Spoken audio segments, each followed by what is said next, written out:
اس programme کے اخراجات جو اسمر منسٹریز کے دوست اور پارٹنرز ادا کرتے ہیں۔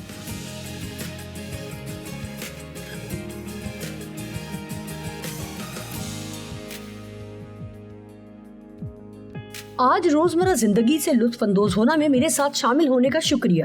میں بات کر رہی ہوں اس قوت کی جو خدا کے کلام میں ہے، اور باقی لوگوں کی حوصلہ افزائی کر رہی ہوں کہ صرف بائبل کو پڑھیں نہیں بلکہ اس کا مطالعہ کریں، کلام کو جاننے میں وقت گزاریں، اور جتنا زیادہ کلام کو جانیں گے اتنا ہی خدا کو جانیں گے، اور جتنا زیادہ خدا کو جانیں گے اتنے ہی آپ شادمان رہیں گے۔ اتنی ہی جلدی اس بات کا احساس ہوگا کہ کب ابلیس آپ کی زندگی میں کام کر رہا ہے۔ ہاں، میں نے کہا ابلیس، وہ سچ میں ہے، ایک شیطان ہے، بری روحیں ہیں، دنیا میں پھیلی ہوئی اس کی چالاکی اور برائی ہے۔ آپ کو صرف اتنا کرنا ہے کہ اپنے ارد گرد دیکھنا ہے، اور سب برے کام جو ہو رہے ہیں وہ خدا کی طرف سے نہیں ہے۔ دشمن زندہ ہے اور اس دنیا میں بسا ہوا ہے، اور وہ اپنی ممکن کوشش کر رہا ہے کہ لوگوں تک پہنچے اور انہیں خدا سے دور کرے، اور ہمیں خدا کے ساتھ جڑے رہنا ہے اور پہلے سے بھی زیادہ اس کے قریب ہونا ہے۔ ایمانداروں کا اختیار۔ یسوع نے اپنے شاگردوں کو اور ہمیں بدروحوں پر اختیار بخشا۔ متی 10 کی پہلی آیت۔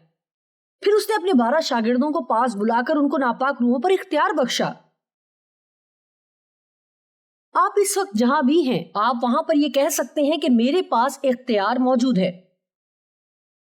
پھر اس نے اپنے 12 شاگردوں کو پاس بلا کر ان کو ناپاک روحوں پر اختیار بخشا کہ ان کو نکالیں اور ہر طرح کی بیماری اور ہر طرح کی کمزوری کو دور کریں۔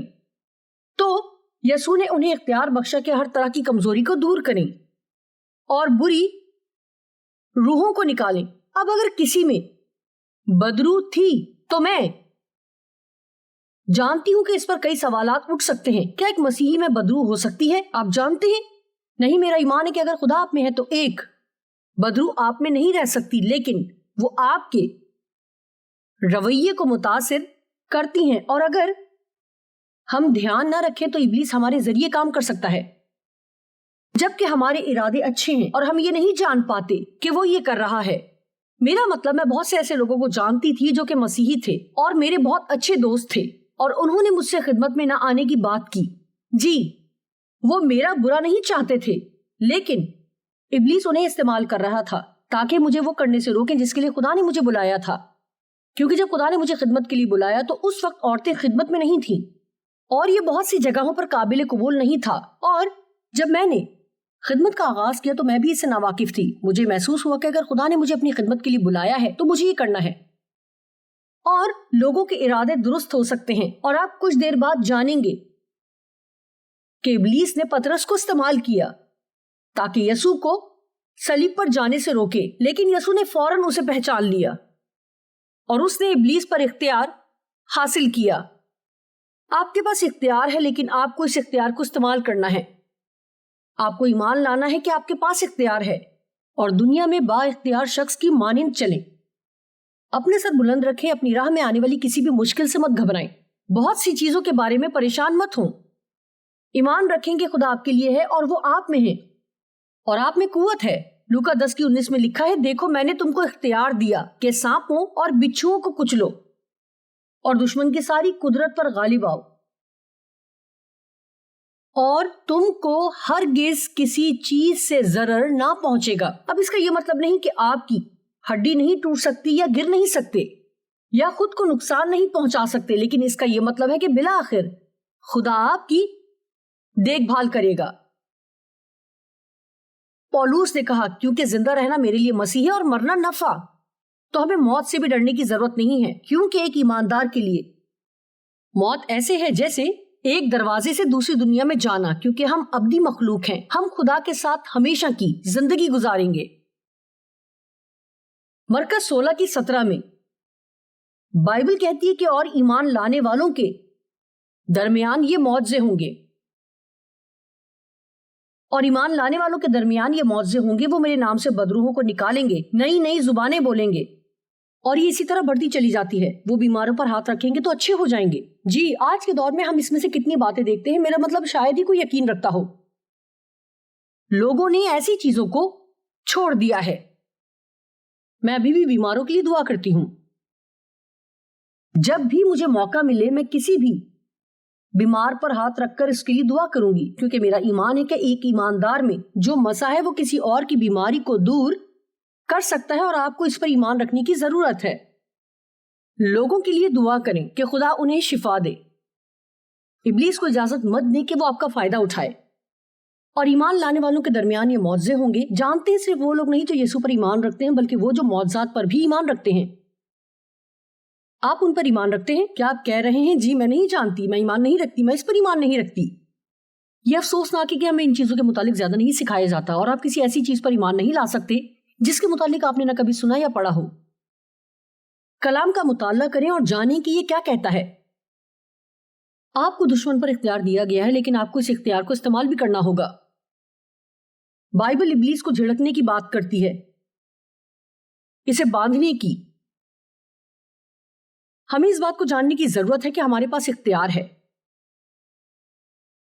بائبل میں لکھا ہے کہ ہمارے پاس جنگ کے ہتھیار ہیں، اور آپ جانتے ہیں کہ ہر جگہ جنگ ہو رہی ہے. ہمارے ذہن میں جنگ، ہماری روح میں جنگ، قوموں میں جنگ، ہمارے جذبات میں جنگ، اور ازدواجی زندگی میں جنگ، اور خاندانوں میں جنگ. مگر ہمارے پاس ہتھیار ہیں. دوسرا کرنتھیوں 10:4 اور 5 میں لکھا ہے، اس لیے کہ ہماری لڑائی کے ہتھیار جسمانی نہیں. ہم ایک قدرتی جنگ نہیں لڑ رہے بلکہ روحانی جنگ لڑ رہے ہیں. اس لیے کہ ہماری لڑائی کے ہتھیار جسمانی نہیں بلکہ خدا کے نزدیک کے لوگوں کو ڈھا دینے کے قابل ہیں. ایک قلعہ ایک ایسی جگہ ہے جہاں دشمن کھود کر خود کو چھپا لیتا ہے اور اس خاص جگہ سے ہمیں ستانے کی کوشش کرتا ہے. اور ایک ایسی جگہ جہاں اسے چھپنا پسند ہے، وہ ہمارے ذہن میں جگہ لے کر ہمیں کسی ایسی چیز پر ایمان لانے پر اکساتا ہے جو کہ بالکل بھی درست نہیں ہے. اگر آپ کل سن رہے تھے تو ہم بات کر رہے تھے کہ کیسے بائبل کہتی ہے کہ جیسا تو نے اعتقاد کیا تیرے لیے ویسا ہی ہو. جی، قدرتی طور پر ابلیس چاہتا ہے کہ ہم جھوٹ پر ایمان رکھیں. فرض کریں ابلیس نے آپ کے ذہن میں ڈالا ہے کہ کوئی بھی آپ کو پسند نہیں کرتا. جی، کوئی مجھے پسند نہیں کرتا، ہر کوئی مجھے رد کرتا ہے. اگر آپ اس پر ایمان رکھتے ہیں کہ کیا ہوگا، تو حقیقت میں آپ ایسے کام کرنے لگیں گے جو لوگوں کو آپ کو ناپسند کرنے پر مجبور کر دیں گے. لیکن خدا کہتا ہے کہ وہ آپ سے محبت کرتا ہے. اگر آپ خدا کی نظر میں مقبول ہوں گے تو وہ لوگوں کی نظر میں آپ کو مقبول ٹھہرائے گا. جب ابلیس آپ کو کہے کہ کوئی آپ کو پسند نہیں کرتا، تو آپ صرف یہ کہیں کہ یہ جھوٹ ہے، اور میں خدا سے دعا کروں گی کہ وہ مجھے درست لوگوں کے درمیان مقبول ٹھہرائے. اور آپ خدا سے دعا کریں کہ وہ آپ کو اچھے دوست دے. کوئی بھی دوست نہیں بلکہ اچھے دوست. ابلیس کے جھوٹ کو ہرگز نہ سنیں. لیکن اگر آپ سچ سے واقف نہیں تو آپ دشمن کے جھوٹ پر یقین کریں گے. سچ جاننے کا واحد ذریعہ یہ ہے اگر آپ اس زبردست خوبصورت کتاب کا مطالعہ کریں گے جو کہ خدا کا کلام ہے، بائبل مقدس. خدا کے کلام میں بہت قوت ہے. میں 45 سالوں سے خدا کے کلام کا مطالعہ کر رہی ہوں. آپ کہتے ہیں 45 سالوں میرے خدا، کاش میں بھی اتنی مدت سے کلام کا مطالعہ کر رہی ہوتی. جی، آج ہی آغاز کریں اور سیکھنا شروع کریں، ایمان رکھنا شروع کریں. جب آپ اسے پڑھتے ہیں تو ایمان رکھیں. اگر آپ مکمل طور پر اسے سمجھ نہیں سکتے تو کہیں خدا میں مکمل طور پر اسے سمجھ نہیں سکتی، لیکن مجھے کامل حکمت عطا کر جو تو کہتا ہے میں اس پر ایمان رکھتی ہوں. لیکن آپ بحث میں نہیں پڑھ سکتے اور آپ سب کچھ اپنے ذہن سے سمجھنے کی کوشش نہیں کر سکتے. آپ کو اسے اپنے دل سے سمجھنا ہے. ہمیں سچ جاننے کی ضرورت ہے. ہمیں اپنے اختیار میں چلنا ہے. اپنے سر کو بلند کریں اور مسیح میں اپنی پہچان جانیں. میں خدا کی فرزند ہوں اور خدا کی قوت مجھ میں ہے، اور میں دشمن کو موقع نہیں دوں گی کہ وہ مجھے کچلے اور میری زندگی پر حکمرانی کرے. میں خدا کے کلام کو سیکھوں گی تاکہ جب ابلیس مجھ سے جھوٹ بولے تو میں اس کے جھوٹ کو پہچان سکوں اور انہیں دور کر دوں.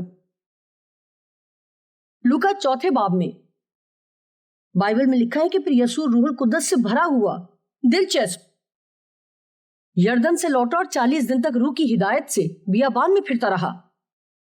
اب خدا کسی کو نہیں آزماتا، لیکن یہاں یسوع کو ایک ایسی جگہ پر لے جایا جاتا ہے جہاں اس کو آزمایا جائے گا. اس کی آزمائش اس لیے نہیں تھی کہ خدا کو لگا کہ وہ ناکام ہو جائے گا. وہ پہلے سے ہی جانتا تھا کہ وہ ناکام نہیں ہوگا، بلکہ ابلیس کو یہ جاننے کی ضرورت تھی کہ یسوع اس کی بیکار روشوں پر نہیں چلے گا، اور اسے یہ ہم سے بھی جاننے کی ضرورت ہے. اور ابلیس نے یسوع سے جھوٹ بولا. یہ جھوٹ اس نے 3 مختلف جگہوں پر بولا۔ یسوع بھوکا تھا اور اس نے کہا اگر تو خدا کا بیٹا ہے تو اس پتھر سے کہہ کے روٹی بن جائے۔ یسوع نے اس کو جواب دیا، لکھا ہے کہ آدمی صرف روٹی ہی سے جیتا نہ رہے گا بلکہ ہر بات سے جو خدا کے منہ سے نکلتی ہے۔ پھر ابلیس اسے ایک بہت اونچے پہاڑ پر لے گیا اور دنیا کی سب سلطنتیں اور ان کی شان و شوکت اسے دکھائی اور اسے کہا کہ یہ سارا اختیار اور ان کی شان و شوکت میں تجھے دے دوں گا۔ ایک ترجمے میں کہا گیا ہے کہ صرف ایک مرتبہ، مجھے یہ پسند ہے، صرف ایک مرتبہ میں تجھے یہ سب دے دوں گا۔ یسوع کو یہ سب نہیں چاہیے تھا، اسے صرف خدا کی مرضی پوری کرنی تھی، اور اس سے ایک اور مرتبہ اس نے کہا، لکھا ہے کہ تو خداوند اپنے خدا کو سجدہ کر اور صرف اسی کی عبادت کر۔ تیسری مرتبہ جب ابلیس نے اسے آزمایا اور اسے جھوٹ بولا، اس نے کہا لکھا ہے۔ دوسرے الفاظ میں یسوع نے ابلیس کو جواب دیا، میں جانتی ہوں کہ آپ میں سے کچھ لوگ شاید یہ سوچ رہے ہیں کہ یہ عورت اپنی سمجھ بوجھ کھو چکی ہے۔ ایک عورت نے کہا، پہلی مرتبہ جب میں نے آپ کو دیکھا تھا آپ کہہ رہی تھی، اور ابلیس نے یسوع سے کہا، اور یسوع نے ابلیس سے کہا، اگر میں آپ سے سچ کہوں تو میں نے سوچا کہ آپ پاگل ہیں۔ جی میری بات پر اعتبار نہ کریں۔ لوکا 4 کی پہلی 11 آیات کو دیکھیں اور خود سے انہیں پڑھیں، یہ وہی ہے۔ اکثر اوقات لوگ اس کے بارے میں بات نہیں کرتے کیونکہ وہ نہیں جانتے کہ اس کو مکمل طور پر کیسے سمجھائیں۔ مجھے اسے مکمل طور پر سمجھنے کی ضرورت نہیں، میں وہ کروں گی جو یسوع نے کیا۔ جب ابلیس مجھ سے جھوٹ بولے گا تو میں اسے کلام سے جواب دوں گی۔ جب وہ کہے گا خدا تجھ سے ناراض ہے، میں کہوں گی نہیں، وہ نہیں ہے، کیونکہ خدا نے مجھے معاف کر دیا ہے، میں نے معافی مانگی اور وہ مجھ سے ناراض نہیں ہے۔ خدا رحیم خدا ہے۔ جوائس، تم نے اپنی زندگی میں بہت مرتبہ غلطیاں کی ہیں، اب بہت دیر ہو چکی ہے۔ کبھی بھی ایک نئی شروعات کے لیے دیر نہیں ہوتی، ایک نئے آغاز کے لیے کبھی بھی دیر نہیں ہوتی۔ ابلیس کے جھوٹ کو مت سنیں۔ کلام ایک جارحانہ ہتھیار ہے۔ آپ خدا کے کلام کے ساتھ ابلیس کا مقابلہ کرتے ہیں اور وہ کلام سے ڈرتا ہے کیونکہ وہ یہ بات جانتا ہے کہ خدا کے کلام میں قوت ہے۔ جب میں باقاعدگی سے بولتی ہوں، موسم کے متعلق بولتی ہوں، خبروں کے متعلق بولتی ہوں، بولنا بولنا بولنا، اس میں کوئی قوت نہیں۔ لیکن جب میں خدا کا کلام بانٹتی ہوں تو اس میں قوت پائی جاتی ہے، اور اگر آپ روحانی طور پر مضبوط ہیں، آپ جان جائیں گے کہ اس میں وقت ہے، کیونکہ آپ اس میں قوت محسوس کر لیں گے اور آپ اسے اپنی زندگی میں کام کرتا ہوا محسوس کریں گے، جیسے کہ میں ابھی بات کر رہی ہوں۔ مجھے پسند ہے جب میری کانفرنس میں لوگ ہوتے ہیں، ہاں مجھے پسند ہے جب وہاں لوگ ہوتے ہیں، مگر مجھے لوگوں کو دیکھنا پسند ہے اور ان کی صورت دیکھنا، مجھے یہ دیکھنا پسند ہے کہ خدا کا کلام کیسے ان کی صورت تبدیل کرتا ہے۔ اور جب خدا کا کلام ان سارے جھوٹوں کو جو ابلیس نے کہے دور کر دیتا ہے تو آپ ان کے چہرے پر تبدیلی آتی دیکھ سکتے ہیں۔ لوگ روتے ہیں، خوش ہوتے ہیں کہ خدا کے کلام نے ہمیں تبدیل کیا۔ لکھا ہے ہم ابلیس سے لڑتے ہیں، اس کا مقابلہ کرتے ہیں اور اسے جھڑکتے ہیں۔ یعقوب 4:7، بس خدا کے تابع ہو جاؤ اور ابلیس کا مقابلہ کرو تو وہ تم سے بھاگ جائے گا۔ اب آپ جانتے ہیں اکثر لوگ اس آیت کا صرف دوسرا حصہ بولتے ہیں، ابلیس کا مقابلہ کرو تو وہ تم سے بھاگ جائے گا۔ کبھی بھی آیت کا آدھا حصہ نہ بولیں بلکہ ہمیشہ پوری آیت بولیں۔ بس خدا کے تابع ہو جاؤ اور ابلیس کا مقابلہ کرو تو وہ تم سے بھاگ جائے گا۔ دشمن پر آپ کی قوت خود کو خدا کے تابع کرنا ہے۔ جب آپ خدا کے تابع ہوتے ہیں، آپ جتنا زیادہ خدا کے تابع ہوں گے، آپ کی زندگی میں قوت اتنی ہی زیادہ ہوگی، آپ ابلیس پر اتنا ہی اختیار حاصل کریں گے۔ آپ خدا کے تابع ہوئے بغیر ابلیس پر اختیار حاصل نہیں کر سکیں گے، یہ جانتے ہوئے کہ جو آپ کر رہے ہیں وہ خدا کے کلام کے خلاف ہے۔ تو مقابلہ کرنے کی کوشش مت کریں جب تک کہ آپ تابع نہیں۔ مقابلہ کرنے کا مطلب ہار نہ ماننا یا بامقابل آنا۔ متی 16:32 میں لکھا ہے، دراصل اس سے تھوڑا سا پہلے یسوع اپنے شاگردوں کو بتا رہا تھا کہ اب اس کا یروشلم سے جانے کا وقت ہے اور اس کی تیاری کا، جس کی وہ بات کر رہا تھا کہ وہ کیسے دکھ اٹھائے گا اور مر جائے گا اور مردوں میں سے جی اٹھے گا۔ اور پترس اس کو الگ لے جا کر، اور لکھا ہے، ملامت کرنے لگا۔ اب پترس بہت دلیر تھا مگر کبھی کبھار وہ بے وقوف بھی تھا، اور پترس نہیں چاہتا تھا، وہ یروشلم جانا نہیں چاہتا تھا، وہ بھیڑ کا سامنا نہیں کرنا چاہتا تھا، وہ نہیں چاہتا تھا، وہ قید ہونا اور دکھ اٹھانا نہیں چاہتا تھا، اور اس لیے وہ جانتا تھا کہ اگر یسوع کو جہاں سے جانا ہے تو اسے بھی اس کے ساتھ جانا تھا۔ جو بھی یسوع کے ساتھ ہوا وہ اس کے ساتھ بھی ہونا تھا۔ اور آپ جانتے ہیں پترس نے آخر کار انکار کیا کہ وہ مسیح کو نہیں جانتا۔ ہاں، اسے معافی ملی اور پھر وہ عظیم رسول بنا، لیکن جب پترس اسے الگ لے گیا اور اس کی ملامت کرنے لگا اور کہا اے خداوند خدا نہ کرے یہ تجھ پر ہرگز نہیں آنے کا، یہ بالکل ایسے ہی ہے جب میں منسٹری میں آنے کو تھی اور میرے دوستوں نے مجھے آنے سے منع کیا، تب یہ ایک مقبول چیز نہیں تھی کہ ایک عورت وہ کرے جو کہ میں کر رہی تھی، اور کچھ دائروں میں یہ ابھی بھی مقبول نہیں ہے، اور میں اس کے متعلق کچھ نہیں کر سکتی، میں وہ کروں گی جس کے لیے خدا نے مجھے بلایا ہے، اور جبکہ میں 45 سالوں سے یہ کر رہی ہوں، مجھے یہ کہنا تھوڑا مشکل ہے کہ میں یہ نہیں کر سکتی۔ جی مطلب یہ کہ لوگوں نے مجھے روکنے کی کوشش کی۔ پترس یسوع سے محبت کرتا تھا، وہ بھلا چاہتا تھا، مگر وہ یسوع کو اس سے روکنے کی کوشش کر رہا تھا جس کے لیے خدا نے اسے بھیجا تھا۔ اور میرا مطلب یسوع نے 1 منٹ بھی برباد نہ کیا۔ اس نے پھر کر پترس سے کہا اے شیطان میرے سامنے سے دور ہو، تو میرے لیے ٹھوکر کا باعث ہے۔ جی جبکہ پترس ابلیس نہیں تھا، لیکن دشمن اس کے ذریعے کام کر رہا تھا، اور اس لیے ہمیں دھیان رکھنے کی ضرورت ہے کیونکہ ابلیس لوگوں کے ذریعے کام کرے گا جو کہ نہیں جانتے۔ آپ جانتے ہیں کبھی کبھار جب آپ کسی چیز کے متعلق بہت خوش ہوتے ہیں اور آپ کسی کو بتاتے ہیں اور وہ اس پر یخ پانی ڈال دیتے ہیں اور وہ آپ کی حوصلہ شکنی کرتے ہیں، اور یہ شاید کوئی ایسا ہو جو آپ سے بہت محبت کرتا ہو اور وہ آپ کی فکر کرتے ہوں، مگر دشمن نے آپ کو چھیڑنے کے لیے اس کا منہ استعمال کیا ہو۔ خدا کے ساتھ چلیں کیونکہ جو کچھ آپ کرتے ہیں وہ جانتا ہے۔ ابلیس لوگوں کے ذریعے کام کرتا ہے، لوگ ہمیں غصہ دلاتے، دکھ پہنچاتے اور ہمیں دھوکہ دیتے ہیں، وہ ہمارے متعلق جھوٹ بولتے ہیں۔ ہماری غلطی یہ ہے کہ ہم لوگوں پر نظر کرتے ہیں جبکہ ہمارا سب سے بڑا دشمن ابلیس ہے۔ بائبل میں لکھا ہے کیونکہ ہمیں خون اور گوشت سے کشتی نہیں کرنا ہے۔ اب دیکھیں تو افسیوں 6 میں کچھ بہت ہی خوبصورت آیات ہیں خدا کے ہتھیاروں کے متعلق جو کہ خدا نے ہمیں دیے ہیں۔ جب ایک سپاہی جنگ میں جاتا ہے تو ہتھیار اس کی حفاظت کرتا ہے، وہ ہتھیار پہن لیتا ہے اور یہ اس کی حفاظت کرتے ہیں۔ تیر یا گولیاں یا جو کچھ بھی اس کی جانب آ رہا ہے، تو یہ ہتھیار جو خدا نے ہمیں دیے ہیں، اگر ہم اس کو پہن لیں تو یہ ہمیں ابلیس اور اس کے منصوبوں سے بچائے گا۔ پہلا، سچائی سے اپنی کمر کو کس لو۔ جب بھی ابلیس آپ کے خلاف آ رہا ہو اور جب وہ آپ پر حملہ کر رہا ہو تو سچائی سے کمر کس لیں۔ اس کا کیا مطلب ہے؟ خدا کے کلام کو پہلے سے زیادہ مضبوطی سے تھام لینا، کیونکہ ابلیس آپ سے اس کو چھیننے کی پوری کوشش کرے گا۔ آپ کے حالات منفی ہوں اور وہ آپ سے کہے گا کہ دیکھا کلام سچا نہیں ہے یا آپ کی زندگی میں کام نہیں کر رہا۔ یہ وہ جگہ ہے جب آپ کہیں گے کہ تم جھوٹے ہو، یہ کام کرتا ہے اور میں اسے پورا ہوتے ہوئے دیکھوں گی۔ آپ کو یاد ہے مرکز 11 میں لکھا ہے جو کچھ تم دعا میں مانگتے ہو یقین کرو کہ تم کو مل گیا اور وہ تم کو مل جائے گا۔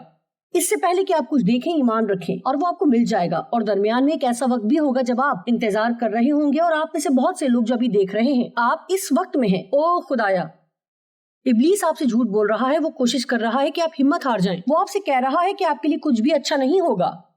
یہ وہ مقام ہے جب آپ کلام سے اس کا مقابلہ کریں گے، لیکن اگر آپ کلام نہیں جانتے تو آپ ایسا نہیں کر سکتے۔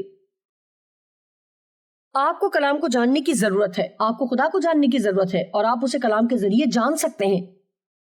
خدا کے کردار کو جانیں، بس سچائی سے اپنی کمر کس کر اور راست بازی کا بختر لگا کر۔ اس کا کیا مطلب ہے؟ اس کا مطلب ہے کہ آپ مسیح کے خون کے وسیلہ سے خدا کے ساتھ راست باز ٹھہرے ہیں۔ اب آپ مجرم یا گناہگار نہیں بلکہ آپ کے گناہ معاف کر دیے گئے ہیں۔ دوسرا کرنتھیوں 5:21، جو گناہ سے واقف نہ تھا اسی کو اس نے ہمارے واسطے گناہ ٹھہرایا تاکہ ہم اس میں ہو کر خدا کی راست بازی ہو جائیں۔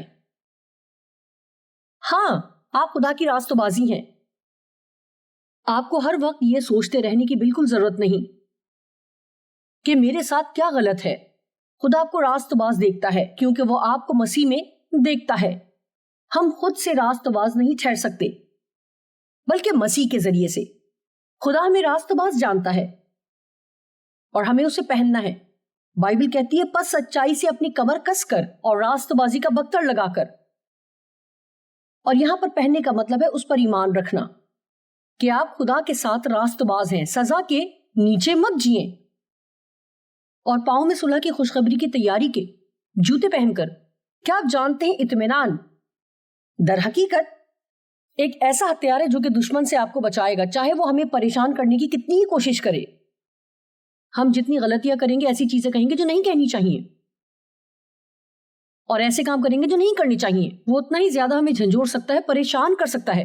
خاموش رہیں، لکھا ہے خاموش رہیں، اطمینان کو تھامے رہیں، یہ قیمتی ہے، یہ قوت بخش ہے۔ یوحنا 14:27 میں یسوع نے کہا، میں تمہیں اطمینان دیے جاتا ہوں، اپنا اطمینان تمہیں دیتا ہوں، جس طرح دنیا دیتی ہے میں تمہیں اس طرح نہیں دیتا، تمہارا دل نہ گھبرائے اور نہ ڈرے۔ تو واقعی سچ تو یہ کہ ہمیں اطمینان کے لیے دعا کرنے کی بھی ضرورت نہیں، ہمارے پاس پہلے سے ہی اطمینان موجود ہے۔ ہمیں صرف خدا کے اطمینان کو اپنی زندگی میں پہننے کی ضرورت ہے۔ جب ہم پریشان ہونے لگتے ہیں تو ہمیں خود کو یہ یاد دلانے کی ضرورت ہے کہ نہیں، خدا میرے لیے ہے اور میں اس کا فرزند ہوں، اور اس نے میری زندگی کے لیے ایک اچھا منصوبہ تیار کر رکھا ہے۔ خدا کے کلام پر ایمان لانا بہت اہم ہے جب آپ کسی جنگ میں ہوں۔ میں اعتراف کرتی ہوں کہ جب میں کسی جنگ میں ہوتی ہوں تو اکثر اوقات یہ مشکل ہوتا ہے، اور آپ جانتے ہیں جب میں یہ محسوس کرتی ہوں کہ دشمن اس وقت مجھ پر سب سے زیادہ حاوی ہے اور میں بہت تھک گئی ہوں، اس طرح نہیں کہ میرے جسم میں کسی جگہ درد ہے، لیکن اگر میں واقعی بہت زیادہ تھکان سے چور ہو جاؤں تو میں اس موقع پر بھی وقت کی نسبت زیادہ فائدہ اٹھا سکتی ہوں۔ تو مجھے دھیان رکھنا ہے کہ میں خود کو بہت زیادہ نہ تھکاؤں۔ کچھ ایسا ہے، یہ دنیا ایسے لوگوں سے بھری ہے جو کہ تھکے ہوئے ہیں، تقریباً سبھی۔ میں نے کچھ لوگوں سے پوچھا کہ ان کی شکر گزاری کیسی گزری، بہت مصروف تھی۔ یہ افسوسناک ہے کہ ہم اپنی زندگی کے متعلق یہی کہتے ہیں کہ ہم مصروف ہیں۔ کیا اس سے لطف اٹھایا؟ ہاں، مگر میں بہت مصروف تھی۔ تو شاید ہمیں تھوڑا سا آہستہ ہونے کی ضرورت ہے۔ ہر دعوت جو کہ ہمیں آتی ہے اسے ہاں نہیں کہیں۔ پہلا تھسلنیکیوں 5:13 میں لکھا ہے، آپس میں میل ملاپ رکھو۔ عبرانیوں 12:14 سب کے ساتھ میل ملاپ رکھنے اور اس پاکیزگی کے طالب رہو۔ رومیو 12 میں لکھا ہے، جہاں تک ہو سکے تم اپنی طرف سے سب آدمیوں کے ساتھ میل ملاپ رکھو۔ ہر کوئی آپ کے ساتھ میل ملاپ رکھنے کو تیار نہیں ہوگا، لیکن آپ کہہ سکتے ہیں میں اپنی زندگی پریشانی میں نہیں گزاروں گی، اور میں اپنی زندگی تم پر غصے میں نہیں گزاروں گی، میں خاموش رہوں گی، کیونکہ جب تک میں پر اطمینان رہوں گی ابلیس کو میرے اوپر کوئی اختیار نہیں۔ مجھے امید ہے کہ آپ یہ سمجھ پا رہے ہیں۔ آپ کہتے ہیں جی اس وقت میں بہت غصے میں ہوں۔ جی، آپ کو خدا سے اس میں سے نکلنے کے لیے مدد مانگنی ہے۔ جس کسی نے بھی آپ کو دکھ پہنچایا اسے معاف کریں اور اسے دور کریں، دشمن کو فائدہ مت اٹھانے دیں۔ کلسیوں 3:15 میں، اور مسیح کا اطمینان جس کے لیے تم ایک بدن ہو کر بلائے بھی گئے ہو تمہارے دلوں پر حکومت کرے، اور تم شکر گزار رہو۔ آپ جانتے ہیں کہ یہ در حقیقت کیا کہہ رہا ہے؟ جانتے ہیں ایک بال کے کھیل میں ایک امپائر کہتا ہے کہ کون ان ہے اور کون آؤٹ۔ جی، خدا کہہ رہا ہے کہ اپنی زندگی میں اطمینان کو اپنی زندگی کا امپائر بنا لیں۔ اگر آپ کسی بھی چیز سے متعلق پر اطمینان ہیں تو وہ آپ کے اندر ہو سکتی ہے، اگر اطمینان نہیں ہے، نہیں، مجھ سے دور ہو جاؤ۔ وہ چیزیں نہ خریدیں جسے خرید کر آپ پریشان ہوں۔ ایسے شخص سے شادی نہ کریں جو قابل بھروسہ نہیں۔ ایسے لفظ منہ سے نہ نکالیں جنہیں کہہ کر آپ پریشان ہوں۔ اطمینان کے پیچھے چلیں۔ اگر آپ اطمینان کا پیچھا کریں گے، آپ ابلیس کے لیے سب دروازے بند کر دیں گے۔ ابلیس کو خود سے ہرگز فائدہ نہ اٹھانے دیں۔ اطمینان کو اپنی سب راہوں کی رہنمائی کرنے دیں۔ جب یسوع آئے گا، بائبل کہتی ہے بے داغ اور بے عیب نکلنے کی کوشش کرو۔ زبردست۔ اگر آج یسوع آ جائے تو کیا وہ آپ کو اطمینان میں پائے گا؟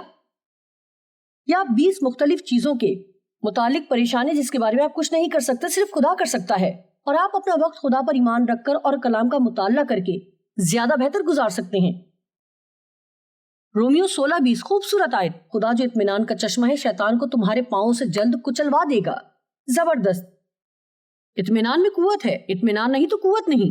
لکھا ہے ان سب کے ساتھ ایمان کی سپر لگا کر قائم رہو۔ اس کا کیا مطلب ہے؟ ایمان کی سپر لگا کر قائم رہنے کا مطلب ہے آپ کو اپنے ایمان کا اقرار کرنا ہے۔ ہم سب کے پاس ایمان ہے، خدا ہم سب کو ایمان دیتا ہے، لیکن ایمان کو کام کرنے کے لیے ضروری ہے کہ آپ ایمان کا اقرار کریں۔ آپ کہتے ہیں ایمان کا اقرار کیسے کروں؟ آپ دعا کر کے اس کا اقرار کر سکتے ہیں۔ آپ یہ کہہ کر اس کا اقرار کر سکتے ہیں کہ میں خدا کے کلام پر ایمان رکھتی ہوں، اور آپ خدائی اعمال کر کے ایمان کا اقرار کر سکتے ہیں۔ لیکن ہم غیر فعالی ہو کر بیٹھے نہیں رہ سکتے۔ جب ابلیس ہم سے جھوٹ بولتا ہے تو ہمیں اپنے ایمان کا اقرار کرنا ہے اور کلام سے جواب دیتے ہیں۔ مگر جو کوئی کسی چیز میں شبہ رکھتا ہے اگر اس کو کھائے تو مجرم ٹھہرتا ہے۔ رومیو 14:23 اور ان سب کے ساتھ ایمان کی سپر لگا کر قائم رہو، اپنے ایمان کا اقرار کریں، یسوع کے خون کو یاد کریں کہ آپ اس کے خون سے دھلے ہیں۔ ہم ایمان سے حاصل کرتے ہیں، ہم ایمان سے فتح پاتے ہیں، ہم ایمان میں چلتے ہیں، ہم ایمان سے جیتے ہیں، ہم ایمان سے ایمان تک چلتے ہیں، ہم ایمان سے اعتماد حاصل کرتے ہیں۔ ہتھیار کے کچھ اور حصے اور نجات کا خود، جس کا مطلب ہے کہ درست سوچ۔ کیا آپ ایک مسیحی کی مانند سوچ رہے ہیں؟ کیا آپ خدا کی مانند سوچتے ہیں یا آپ دنیا میں کسی ایسے کی مانند سوچ رہے ہیں جو خدا کو جانتا بھی نہیں؟ اگر آپ غلط سوچ رہے ہیں تو ان سب سوچوں کو رد کریں اور درست سوچوں کا انتخاب کریں۔ اگر آپ بیٹھ کر یہ سوچ رہے ہیں کہ آپ اس شخص پر کتنا غصہ ہے، اپنی سوچ کو تبدیل کریں، ان کے لیے دعا کریں۔ کسی ایسے پر غصہ رہنا مشکل ہے جس کے لیے آپ دعا کریں۔ میرا واقعی یہ مطلب ہے، میں ہر وقت یہ کوشش کرتی ہوں، اگر میں کسی سے تھوڑا سا بھی غصہ ہوں تو میں ان کے لیے کتنی دعا شروع کر دیتی ہوں۔ یہ حیرت انگیز ہے کہ یہ کس طرح سے آپ کے دل کو تبدیل کر دیتا ہے۔ اور نجات کا خود پہن لیں، اپنے ذہن کو ہر دن نیا کرتے رہیں۔ اور پھر لکھا ہے، اور روح کی تلوار جو خدا کا کلام ہے لے لو۔ اس کا مطلب ہے کہ کلام کو استعمال کریں، دشمن کے خلاف کلام کو استعمال کریں، اور پھر آخر میں اور ہر وقت اور ہر طرح سے روح میں دعا کرتے رہو۔ ابلیس کا مقابلہ کرو، ابلیس کی ملامت کرو، اسے باندھ دو اور اسے اپنی زندگی پر حکمرانی نہ کرنے دو۔